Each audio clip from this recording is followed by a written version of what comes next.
And so I want to thank the First Lady for coming. When I signed the budget yesterday, I made the point that we worked really hard to achieve a lot of big victories and really historic victories this year, just as we did in 2019. At the same time, we find ourselves facing a different economic picture than what we were looking at in January and February. And so we had to do our best to preserve the historic victories, but also we had to realize historic savings with gubernatorial vetoes. So we did that with about $1 billion that we saved, but I think we did that in a way that protected a lot of the significant initiatives that I know many Floridians care about. So when I first took office, said we wanted to make water resources, Everglades restoration, a top priority. We got I think about $680 million for those assorted projects last fiscal year. And then this fiscal year, even with the tight crunch, we were able to approve over $625 million for Everglades and water resources, which is getting us close to the goal that we set at the very beginning of my administration. So that is a really big deal. We've got a lot of momentum and obviously want to keep that momentum going forward. We also created, when I first came into office, a blue-green algae task force. We had expert researchers and scientists involved, and basically we wanted to expedite progress towards reducing adverse impacts from blue-green algae, as well as other things that was plaguing the water. That task force released a set of recommendations in the fall, and those recommendations help support key funding and restoration initiatives and also guide regulatory changes needed to improve water quality for the benefit of all Floridians. So based on those recommendations, we were able then to package two very significant pieces of legislation and present that to the legislature and ask for their support. And I'm glad that we're able to be here today to sign these bills into law. But two of our top priorities for this most recent legislative session was one, a data-based comprehensive bill to protect and improve water quality that addressed all major sources of nutrient pollution. And then two was a bill to increase civil and administrative penalties for environmental crimes to create a meaningful deterrent for polluters, and that includes a lot of municipalities, not just private industry. So I'm proud to say that along with support from the legislature, we've achieved those goals. We got both bills across the finish line, and I think it's an exciting day to be able to sign these into law. Now, our water quality bill was really comprehensive, probably the most comprehensive bill we've seen in quite some time. It makes significant changes to expedite improvement of water quality throughout Florida by addressing issues related to wastewater, septic systems, stormwater, and agriculture. A huge component of this is dealing with these wastewater discharges. Many wastewater treatment systems in Florida are poorly maintained, and the network of pipes supporting them have fallen into disrepair. As a result of this, even relatively moderate rain events can cause a system to be flooded, forcing a discharge of raw sewage into waterways and estuaries. And since 2017, we've seen hundreds of millions of gallons of sewage discharges. So in fact, we recently had a major event down in Fort Lauderdale. So this legislation requires utilities to develop inspection, maintenance, and replacement plans for their wastewater systems rather than continuing to allow these systems to age and fall into even worse condition. Unfortunately, previously, the DEP at the state level, their authority to intervene was primarily after these discharges were occurring. Now, with the passage of this bill, the Department of Environmental Protection will have the authority to intervene on the front end by inspecting these systems and requiring better upkeep to avoid future discharges. Legislation's second major provision addresses septic tanks, which are also a large source of nutrient intrusion into our waterways. We have about 2.6 million septic systems in the state of Florida, which is a lot. The Florida Department of Health, which currently oversees the state's septic system regulations, only contemplates the human health impacts of septic systems, but not their environmental impact. This legislation transfers the authority of septic tank inspection from the Department of Health to the Department of Environmental Protection to make sure environmental harm by septic systems is finally accounted for. The legislation also requires our plans to improve impaired water bodies, known as Basin Management Action Plans, or BMAPs, to include septic remediation plans. We need to address the environmental impact of septic tanks, and this bill puts us on a path to do so. The legislation also addresses the state's regulation of storm water systems. When it rains, the stormwater system should be able to ensure the flow of water does not carry pollutants and nutrients into our waterways. Stormwater systems throughout the state are based on outdated science and are largely based on the singular purpose of preventing flooding, not adequately accounting for environmental impact. So this legislation directs the Department of Environmental Protection to adopt rules to ensure that our storm water systems throughout the state reflect the most up-to-date science and fully contemplate environmental harm. And finally, the Act acknowledges the role that agriculture plays in terms of agricultural runoff with our water quality, and it requires the Department of Agriculture and Consumer Affairs to perform on-site verification of best management practices every 2 years. And while this is a function with the best management practice that is regulated by the Department of Agriculture and Consumer Services, this bill will hopefully support those efforts. So all these changes are a really strong step forward for Florida's environment, certainly one of the most significant pieces of substantive legislation in quite some time, and I'm going to be happy to sign that into law just in a minute. We also have our environmental accountability bill. Along with our water quality bill, we needed a bill that had penalties for violating environmental laws that actually do what they're supposed to do, serve as a meaningful deterrent against bad actions. If you have penalties that are too low, that just becomes a cost of doing business. And so most of the penalties that we have in law have basically been there for 20 years, and they really didn't pack the punch that they needed to.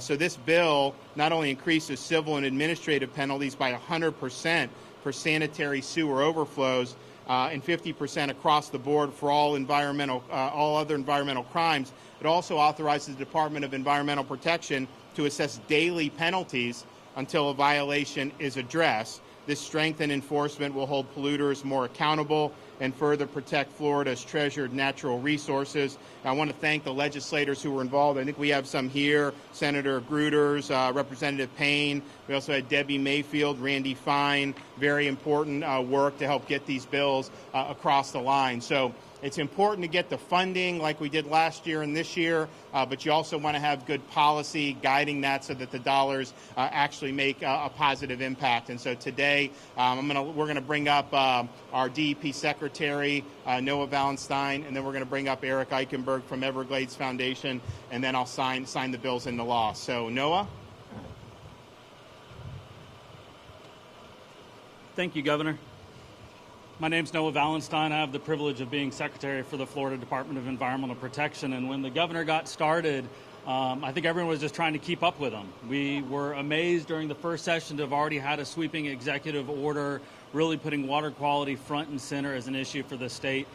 For our agency, it was incredibly exciting and heartening to see that dedication. And we got to work, and you did simple things like telling a group of scientists to get together, study the problem, and give recommendations. Seemed simple, but simply hadn't happened.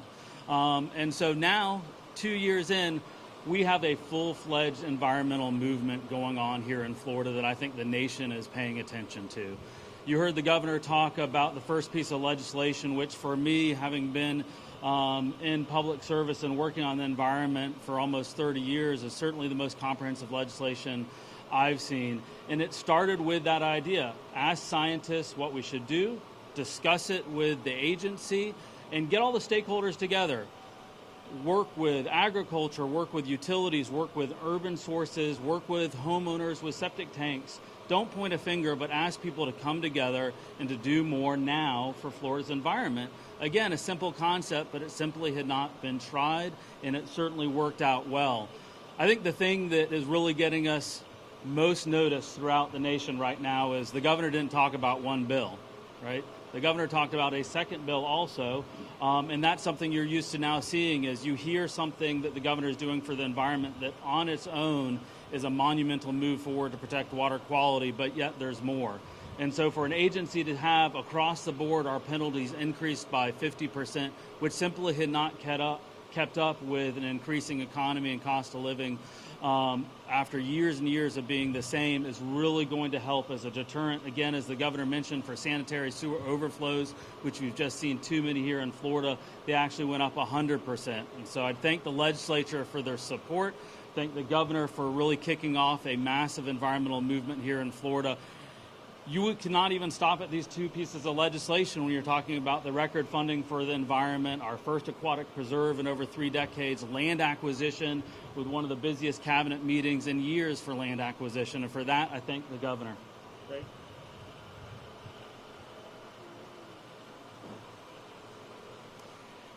Good afternoon. Eric Eichenberg with the Everglades Foundation. It's a privilege to be here this afternoon with the governor and the First Lady. 18 months ago, actually it was day 2, less than 48 hours after taking the oath of office, this governor laid out a bold vision for Florida's environment and for our natural resources. Now, a year and a half later, as we're here this afternoon in beautiful Juno Beach, this governor continues to cement his legacy as a true champion for what makes Florida great: our environment, our beaches, our Everglades, our natural springs, all of the facets that bring 125 million tourists to Florida each and every year. The economy is intricately linked to our environment, and this governor, like no others, has made it not just a top priority of his administration, but each and every day he gets up and does all he can to preserve what we've been given not only for this generation, but for the next. And that's what this is all about. And this budget that the governor just signed, to have $300+ million go to Everglades construction projects, reservoirs, the bridging along Tamiami Trail, holding more water during the dry season so that when we have drought, when we have fires, we have the fresh water that's necessary to flow through the river of grass, under the bridges of Tamiami Trail, and ultimately that water gets down to the Florida Keys and to Florida Bay. That's the legacy of the DeSantis administration. We are proud to be here with him today. We're proud to see these actions being taken to move forward, to move water quality forward, to move penalties on those that pollute. That's what's critical. And again, it's under the leadership of this governor that we're seeing these great results. So on behalf of the Everglades Foundation, our partners like Captains for Clean Water and other conservation groups across Florida, Governor, thank you very much. All right, well, we'll go ahead and make it official here.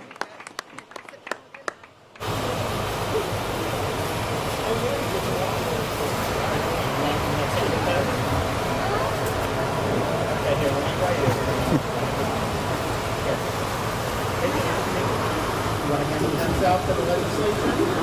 No. Everybody's out to everybody.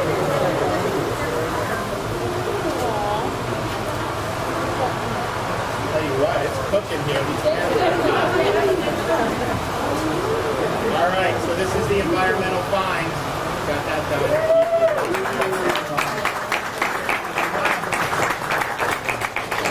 All right, you pass those out to the legislators. That's the one from them.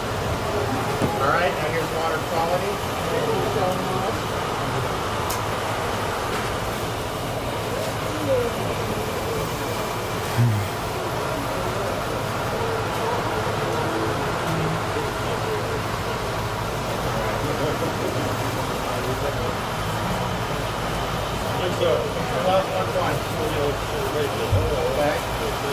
Anybody else?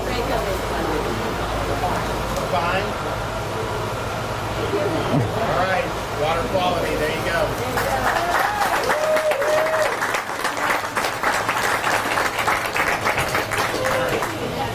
Speak right here real quick. Good job, Madison. Thank you so much. All right, let's sit right here real quick. All right, well, so we're really excited. I mean, obviously we got to build on this next year. I had to make a lot of choices between Florida Forever, between what we did with the Everglades, and then obviously the Southern legislation. I think it was a big win this year. And with that, happy to take some questions. Yes, sir. Yeah. From the Palm Beach Post. You talk about your environmental bona fides. Would you mind explaining your support for the bill that prevents local governments from banning certain types of sunscreens? Yeah, I think sunscreen's important in Florida. Obviously, we want people to protect themselves, and that was the advice I got. I talked to different folks, doctors and scientists, and we want to be able to offer all the sunscreen. I think that's the better approach. Yes, sir. Yeah. Can you hear me okay? Yeah. Okay. You had criticized the media way back when you had the partisan narrative saying that crime was like New York. You had criticized the media a while back saying we had a partisan narrative for saying that Florida was going to be just like New York. But don't these spiking numbers prove that you were wrong in saying that? So what went wrong in Florida and what did you do wrong? We're not even close to that. So we went through March, April. People were predicting we'd have 400,000 people hospitalized. It never came. We had very stable numbers all through May and early June were our best testing numbers, very low test results in terms of percent positive. Obviously you've seen a higher percentage test positive now. Just understand, some of those states were testing at 60, 70%. We've been now 10 to 15. We obviously want to get that back down in the single digits. A lot of our tests are with people who are younger, who have either no symptoms or are very mild, and even the folks who are going to the ED or presenting with milder symptoms than what they saw in March or April. One of the reason why we did what we did was to have a flatter curve. When you have a flatter curve, you have the infections get spread out over a longer period of time. But what we have the ability to do now in March, there was hardly any testing capacity nationwide.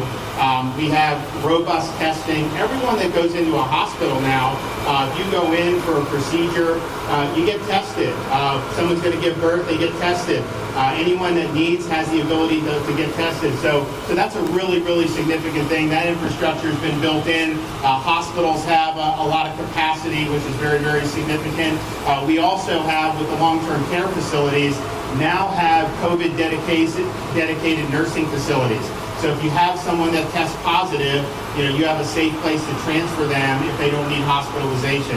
So that helps a lot. So we're very well positioned to be able to handle what comes down the pike. But to compare us, what we're doing with that, totally apples and oranges. Let's move on. Let's get somebody else's question. Jay? Governor, would you recommend to Floridians, the way Governor Abbott did in Texas, to stay home because it's safer at home? Would you give the same recommendation to Floridians? Our recommendation has been the same for since the beginning, the end of April, about maintaining proper social distance. If I had to say one message for folks, I would say protect the vulnerable. That is really the number one mission that we have. Now, part of that are doing things like supporting our long-term care facilities. Throughout April and May and early June, we tested all the residents, or at least offered them a test if they didn't want it. They didn't want forced testing, and then staff, which is very, very important. Now, the staff, every 2 weeks, all staff members at long-term care facilities have to be tested. The state is providing the resources to do that. Very, very important to protect the most vulnerable. But then our 65 and up who are not in those facilities, we would continue to advise from March, limit contact outside the home, avoid crowds all that you can. But then if you're not in those higher risk groups, you have a responsibility to limit contact with those who may be at elevated risk. I think the clinical consequences of this virus skew disproportionately older. The number one cohort we have for COVID-related fatalities is 85 and up, then 75 to 85, then 65 to 75. And then if you look under 65, we have fewer COVID-related fatalities there than over the age of 90. And so protecting the vulnerable is something that I think is our number one priority. It's been that from day one. So that would be my request and recommendations. If you're in those vulnerable groups, avoid the crowds, limit contact, if you're not in those groups, understand that this is an asymptomatic illness for many younger people. You may have incredibly mild symptoms or no symptoms at all.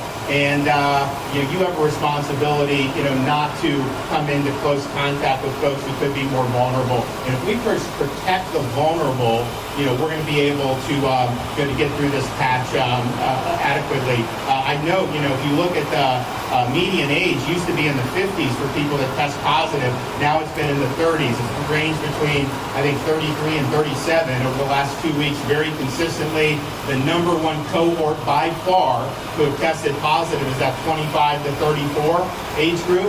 And again, the clinical consequences of that are radically different than when you're talking about a resident of a long-term care facility, or when you're talking about somebody who may be in that 65 and up category, or who may have significant underlying medical issues. So would you tell? We got one more question in the middle. If you, with the spike that we've seen, are you considering possibly reinstating some of the restrictions or going backwards? So we're in good. We're not going back, closing things. I don't think that really is what's driving it. I mean, people going to business is not what's driving it. I think when you see the younger folks, I think a lot of it is more just social interactions, and so that's natural. Obviously, you had a lot of different activities going on in different parts of the state. Memorial Day, the 2 weeks after Memorial Day, we saw a lot of stuff going on. So that's just the reality. But we're open. We know who we need to protect.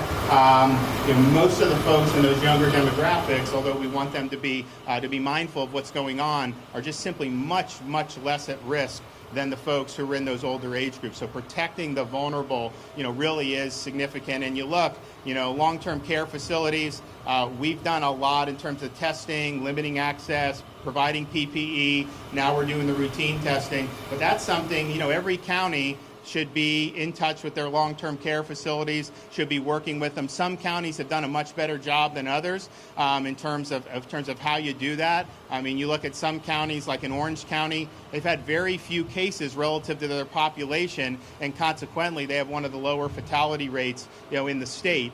So that is just something that I think is very, very important. Look, we have a track record now. We understand who's most at risk, and let's really focus our efforts on protecting the vulnerable. Will you extend the moratorium on evictions, Governor? Will you extend the moratorium on evictions? Anyone else want to ask a new question?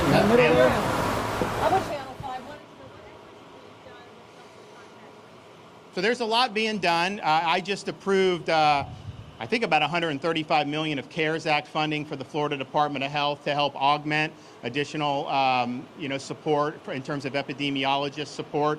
What you find, and part of the reasons why I think you've had more cases, is if we were, this was March 30th, and you tested positive, and you had 10 friends that had been in contact with you, close contact, but they weren't symptomatic, none of them would have been tested. I mean, there wasn't enough testing capacity. Now we're in a situation where if somebody tests positive, that person they can have actual contact tracers, but a lot of what they do, they'll call their friends, say, hey, I just tested positive. I know we were at somebody's house the other night, and then those folks are going out and just getting tested.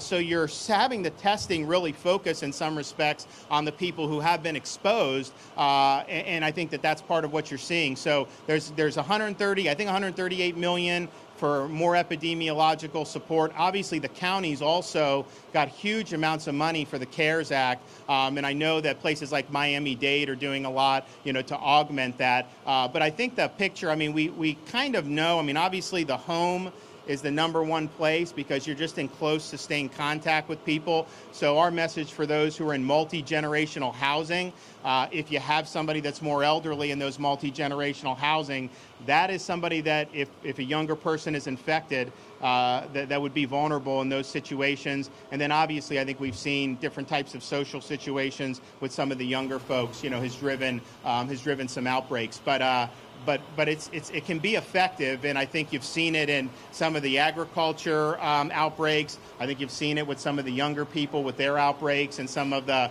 folks that have done some good work throughout the state. So we're gonna augment that with some of the CARES dollars, and I think some of the local folks will do it as well. So thanks everybody, appreciate it. Thanks, guys. sorry to just, like, chat over you with that. No, dude, that's the vibe. Yeah. I trust you. I know was you know what like- you're doing. I was like, they pointed at me. I was like, oh man, I gotta go now. No, you're good, man. You're good. I've seen you around. You do good stuff. Thanks. I appreciate it.